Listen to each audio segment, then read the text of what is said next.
Eh bien, bonjour à tous ou bonsoir à tous, c'est Monsieur Kazetra, peu importe à l'heure où vous regardez cette vidéo est pour but de civiliser les gens à, bien évidemment, à connaître plus en plus la personne avant de la juger. Bien évidemment, il y a des handicaps visibles comme invisibles, c'est-à-dire qui ne se voient pas au premier abord, mais qui sont à l'intérieur du corps, c'est-à-dire via des organes, que ce soit le cerveau, le cœur, les poumons, etc., et qui sont la plupart des cancers bénignes et qui sont non cancérigènes, c'est-à-dire non cancéreuses pour être plus précis et plus facile à comprendre. On va parler bien évidemment que chaque personne est différente, ça varie selon la personne, l'évolution de sa maladie, si elle est assez élevée, donc la personne n'a pas la capacité de parler, a du mal à marcher, etc., ou soit a du mal à se concentrer dans les cours, donc un peu des difficultés, mais qui arrive à parler, à marcher. Ça dépend d'une personne à une autre, si la maladie a beaucoup touché cette personne, ou moins. Ça dépend. Je précise quand même. Alors, il y a aussi le fait, il y a des gens qui disent, ouais, t'es pas handicapé, machin. L'handicap ne définit pas une personne via, par exemple, un membre en moins, ou le fait d'avoir du mal à marcher. Ça n'a rien à voir dans tout ça, ça dépend justement, parce qu'il y a des handicaps qui sont visibles, bien évidemment, ceux qui sont en fauteuil roulant, c'est un handicap qui se voit parce qu'ils ne peuvent pas marcher, ou une personne qui a des membres en moins et qui prennent bien évidemment une prothèse pour pouvoir faciliter la marche, puisqu'ils ont une jambe en moins par rapport à une tumeur ou un truc qui a dû arriver dans sa vie. Faut pas oublier que juger quelqu'un parce que tu vois pas sa pathologie, pour moi, c'est une discrimination et bien évidemment un jugement trop facile, peu importe ton âge, que tu sois une personne âgée ou un adolescent ou une personne qui a le même âge que cette personne en question, mais que tu ne vois pas qu'il a une pathologie. Bien évidemment, la mère de cette personne qui sait que son enfant a une pathologie, elle le sait très bien, car elle a accouché cet enfant, et cet enfant a été très vite pris en charge parce que les médecins s'inquiétaient très vite, et on fait des analyses pour voir qu'est-ce que c'est comme maladie. Et ils ont eu toutes les preuves suffisantes pour voir que cette personne est touchée par telle ou telle maladie, qui fait qu'ils ont cherché un traitement, l'enfant a dû avoir un traitement qui l'a dû rendre hyperactif, qui fait qu'il était un petit peu agressif quand il était gamin, genre qu'il avait 5 ans, qu'il avait tout simplement un traitement qui le rendait agressif et hyperactif, ce qui fait qu'il avait du mal à se contrôler. Et au fur et à mesure des années, ils ont trouvé un traitement qui a pu stabiliser cela, donc l'hyperactivité et la colère, et bien évidemment pouvoir éviter justement la tension artérielle pour la laisser en équilibre, c'est-à-dire stable. En même temps, avec un autre traitement qui permet d'empêcher de faire des crises d'épilepsie. C'est une chose importante à se renseigner et à comprendre. Si vous avez un enfant qui a une pathologie qui concerne ce genre de symptômes, etc., ou plein de choses, très important d'aller voir un médecin pour avoir son avis et avoir des tests aussi à suivre réguliers. Très important. Alors, je vais parler de ma maladie en tant que personne qui, bien évidemment, dans mon côté, je suis tranquille, j'essaie de faire un maximum, proposer des contenus divers et variés, j'essaie d'aider mon prochain le mieux que je peux, comme beaucoup d'autres, partout dans le monde. Là, on va parler d'une pathologie que je connais, que je l'ai depuis très longtemps, je le vis très bien, je fais attention, je prends mes traitements du matin au soir, comme toute personne normale. Mais le problème aussi, pour certaines personnes, parce que ça arrive, il y a des personnes âgées ou des personnes ados, peu importe de tout âge, et qui aiment bien juger sans connaître la personne au préalable, ce qui fait que la personne qui a une pathologie qui ne se voit pas, va avoir du mal à se faire intégrer dans la société parce qu'il y a eu un trop de ouais, l'handicap, faut qu'il soit visible pour être reconnu en personne handicapée. Parce que c'est un peu vraiment franchement une insulte et un rabaissement vers la personne alors que tu ne connais pas sa pathologie. On va faire un petit exemple, là je regardais justement vite fait sur internet, et je précise, ne regardez pas sur internet, suivez votre enfant par un médecin qui est expert en la matière pour tout simplement détecter la pathologie de votre enfant pour savoir les symptômes qui vont dans telle ou telle pathologie. Ça varie d'une personne à une autre, bien évidemment il y a une certaine pathologie où la personne va être plus touchée ou moins touchée que d'autres personnes qui sont plus touchées que lui, ça dépend de chaque individu.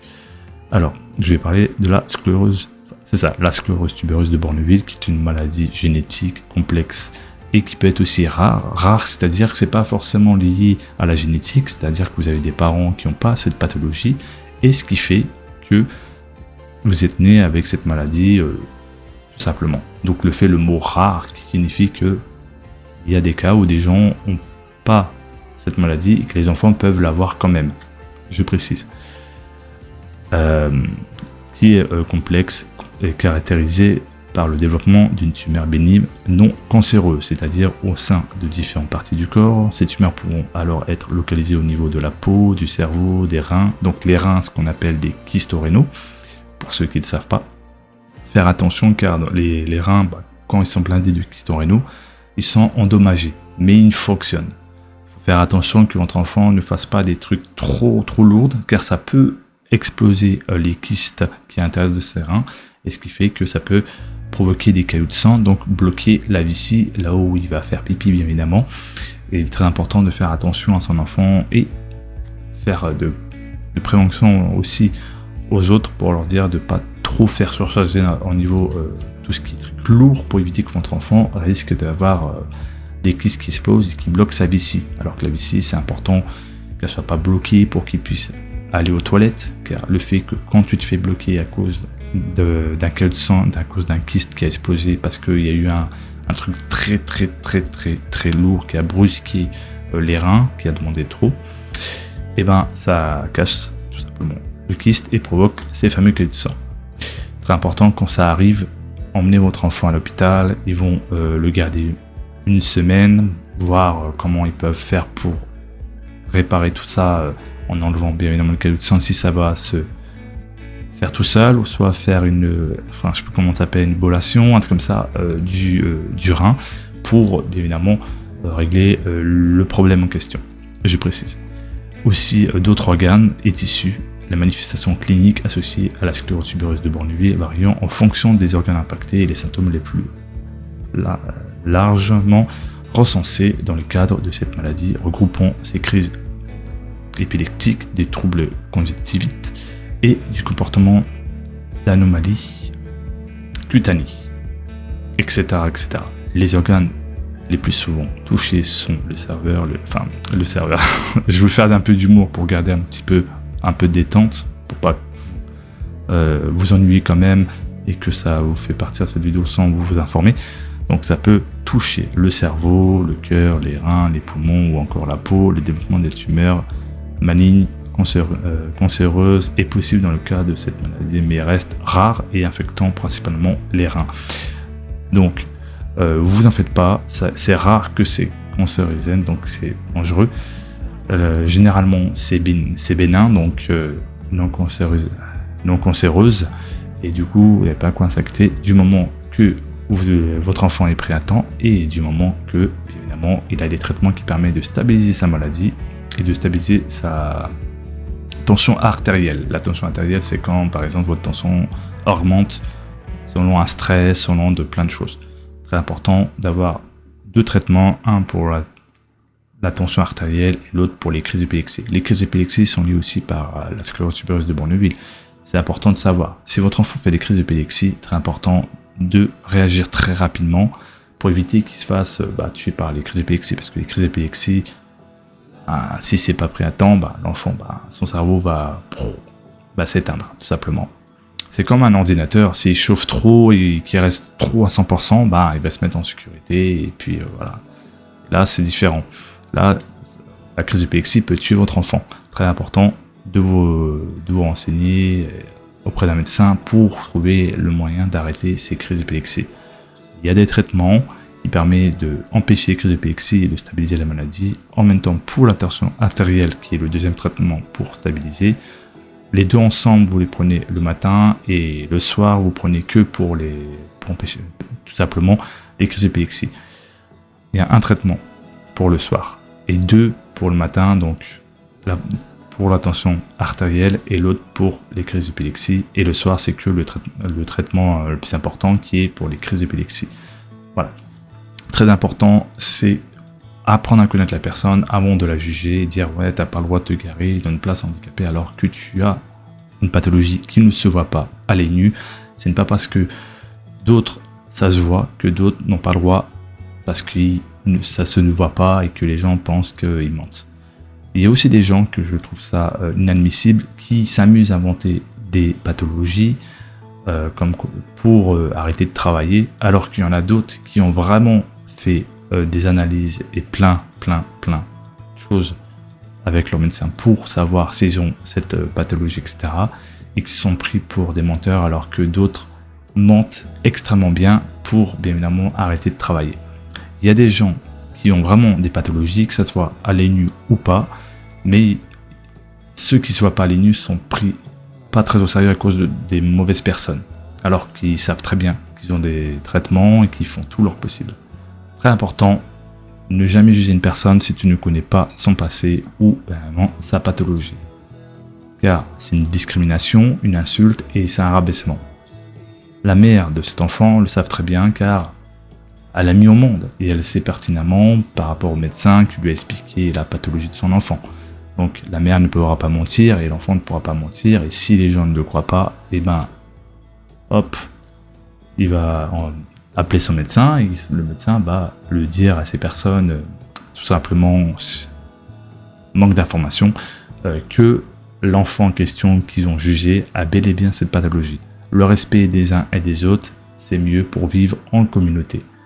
Une personne qui dit menteur, menteur, menteur et qui fait de la haine, ben c'est comme un lion qui reste dans sa cage, qui préfère hurler plutôt que d'évoluer et de enlever cette cassette de simplement de mauvaises personnes et de s'intégrer comptablement. C'est pas parce que des personnes ont des pathologies qui sont des gogoles comme tu le dis précédemment à l'école ou au travail.